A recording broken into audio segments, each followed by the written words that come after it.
Two people start a business with the same $10,000. The first one spends it the way everyone does. A logo, a website, business cards, a truck wrap, maybe a small office. Looks professional, feels real.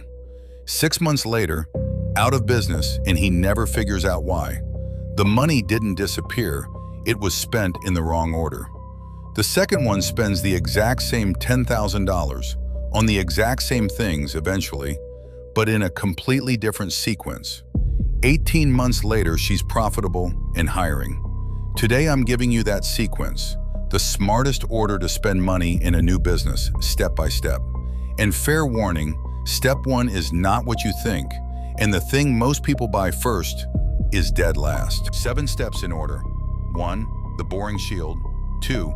The only purchase that actually matters. 3. The free step almost everyone skips. 4. The buffer that decides if you survive. 5. The system step. This is where businesses become real. 6. Marketing. Yes, this late, and I'll show you why. 7.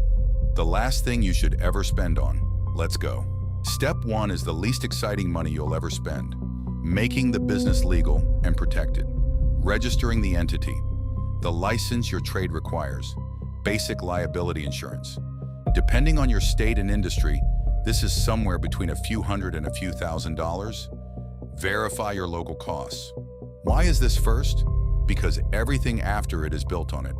Land one job without insurance and have one thing go wrong, and the business is over before it started. And possibly your personal savings with it. One accident, one claim, and the uninsured contractor isn't just broke, he's personally liable. But, and this matters, spend the minimum here. You don't need the deluxe legal package, the trademark, or the lawyer on retainer. Legal, licensed, insured. Basic tier, done. Move on. Step 2. The tool that directly produces the thing customers pay you for, and only that tool. If you're a landscaper, the mower and trailer. A cleaner, supplies, and a vacuum. A contractor, the tools for the first job you'll actually sell, not the tools for jobs you might sell someday. The first job. Here's the test for every purchase at this stage. Ask one question. Does this directly produce revenue in the next 30 days? The mower does. The truck wrap doesn't. The welder does. The embroidered polos don't. And buy used where quality allows. Every legendary company you can name started with secondhand equipment. Nobody has ever hired a contractor because his drill was new. Notice what's not in step 2. The logo, the website, the branding. Your customer doesn't buy your logo. They buy the hole dug, the lawn cut, the roof fixed. Revenue tool first, costume later. Step 3 costs almost nothing, which is exactly why people skip it. And it's worth more than everything in step 6. Before you spend a single dollar on marketing, claim the free real estate. A Google business profile, fully filled out, photos, services, hours, service area. This is how local customers actually find businesses. Someone's water heater dies, they search plumber near me, and the businesses with complete profiles and reviews get the call. The invisible ones don't exist. Then, get your first reviews, your first 3 to 5 jobs, even if they're for neighbors, even if they're discounted. Their entire job is to produce 5-star reviews and before and after photos. That's not charity work.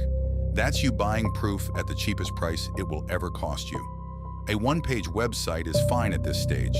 Name, phone, services, photos, reviews. It's a business card that works at 2 a.m., not a design project. Total cost of step 3, close to 0. Total value. It's the difference between existing and not existing when a customer searches. Step 4, stop spending. On purpose. Before you upgrade anything, park 2 to 3 months of operating costs in the business account and leave it alone. Fuel, insurance, phone, materials float, loan payment if you have one. Here's why this is a step and not just advice. New businesses don't usually die from no customers. They die from timing. The customer pays in 30 days, but the materials bill was due yesterday. You did the work, you earned the money, and you still bounce the payment.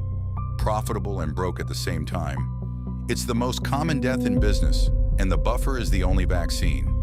This is also the step that buys you something no purchase can: the ability to say no. No to the bad customer, no to the underpriced job, no to the desperation decision. Broke businesses take bad deals. Buffered businesses choose. Step 5 is where a hustle becomes a company. Spend on systems before you spend on growth. 3 systems in this order. Invoicing, that happens automatically. Same-day invoices, automatic reminders. The money you've already earned should never depend on you remembering to ask for it. Unsent invoices are the silent killer of small business. Work done, money never collected. Follow-up that happens automatically. Every missed call gets a text back. Every quote gets followed up in 48 hours. Most customers buy from whoever responds first and follows up. And most owners do neither once they get busy. A simple automated follow-up doesn't make you better than competitors. It makes you present while they're absent. Job costing: know what each job actually made. Track what every job cost you in materials, hours, and fuel versus what it paid. Most owners can't answer which of your jobs make money. So profitable jobs subsidize losers for years, invisibly. A spreadsheet is enough to start. The habit is the system. Why does this come before marketing? Because marketing pours water into the bucket, and systems are the bucket. Pour into a leaky bucket, and you're paying to fill a puddle. Now you can spend on marketing. Notice everything that's already true by the time a dollar goes in. You're legal, you can deliver, you're findable with proof, you can survive a slow month, and every lead that comes in gets followed up automatically.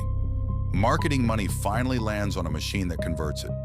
Start with the highest intent channels, local search ads on the exact phrases customers use in an emergency, and asking every happy customer for referrals. Systematically, not when you remember. Spend a small fixed amount, track which calls came from where, and only scale what you can measure. The brand spend, the polished logo, the truck wrap, the matching uniforms, this is where it finally belongs.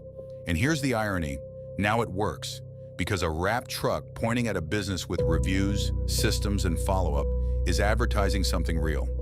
The same wrap in month 1 was a costume on an empty stage.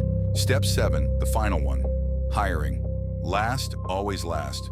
Not because people don't matter, because payroll is the heaviest recurring cost a business can carry, and it lands every 2 weeks whether the phone rings or not. Hire before steps 4 and 5, and one slow month can end everything. Hire after them, and a new employee walks into a machine. Leads arrive, jobs are costed, invoices go out, and their hours make you money instead of making you nervous.